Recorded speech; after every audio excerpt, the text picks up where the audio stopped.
ایک بہشتی کے پاس ایک گدھا تھا جس پر وہ پانی کی مشکیں لاد کر لوگوں کے گھروں میں پہنچاتا تھا۔ اس طرح کرنے سے اسے جو تھوڑی بہت مزدوری ملتی تھی اس سے خود بھی روکھی سوکھی کھا کر اپنا وقت بھی گزارتا تھا اور گدھے کو بھی خشک گھاس لا کر ڈالتا تھا۔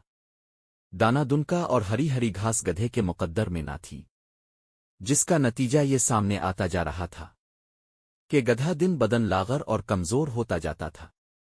ایک روز مکی کو ایک شاہی استبل کے داروغہ نے کہا، دوست تمہارا گدھا تو بہت کمزور ہوتا جا رہا ہے اور عین ممکن ہے کہ کچھ ہی دنوں میں یہ تمہیں داغ مفارقت دے جائے۔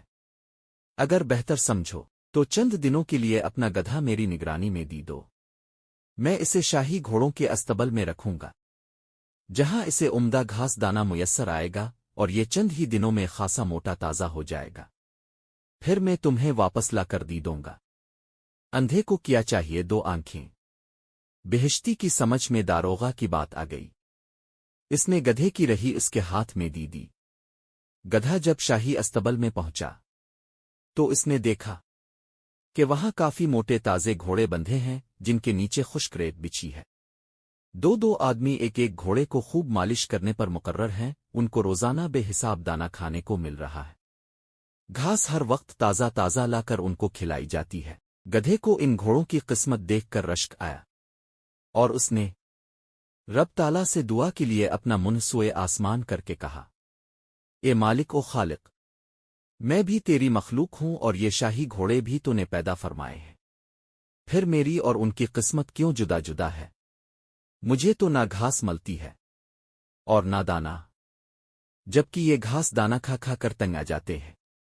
آخر میرا جرم کیا ہے جو میری یہ حالت بنتی جاتی ہے؟ میں دن بھر بوجھ بھی ڈھوتا رہتا ہوں، پھر بھی پیٹ بھر گھاس نصیب نہیں ہوتی، جبکہ یہ گھوڑے نہ کام کرتے ہیں نہ کاج، اور خوراک اتنی عمدہ کھاتے ہیں کہ خدا یاد آتا ہے۔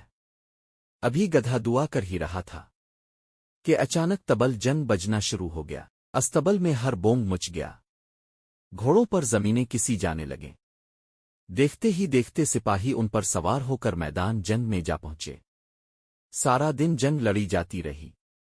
شام کو جب گھوڑے تھان پر لائے گئے تو ان کے جسموں سے خون جاری تھا۔ کئی گھوڑوں کے جسموں میں تیر پیوست تھے۔ ایسے گھوڑوں کو زمین پر لٹا دیا گیا، ان کی ٹانگیں رسیوں سے باندھ دی گئیں۔ فوجی ماہر ان کے جسموں سے تیروں کے پھل نکالنے لگے۔ جوں ہی کوئی تیر باہر لکھتا، خون کا ایک فوارہ چھوٹ پڑتا۔ جب گدھے نے گھوڑوں کا یہ حشر دیکھا تو اس کا کمزور جسم ڈر اور خوف سے تھر تھر کانپنے لگا۔ اسی لمحے اس نے اپنی دعا کو اس طرح بدل دیا، اے اللہ تو دلوں کے بھید خوب جانتا ہے، میں نے اپنی غریبی کا شکو کر کے جہالت کا ثبوت دیا ہے، اے خدا مجھ گناہگار کو معاف فرما، تو نے مجھے جس حال میں بھی رکھا ہوا ہے میں اسی میں خوش ہوں، مجھے ایسی عمدہ خوراک اور شان و شوکت کی ضرورت نہیں جس کے بدلے میرا جسم زخموں سے چور چور ہو جائے اور خون کی ندیاں بہہ جائے۔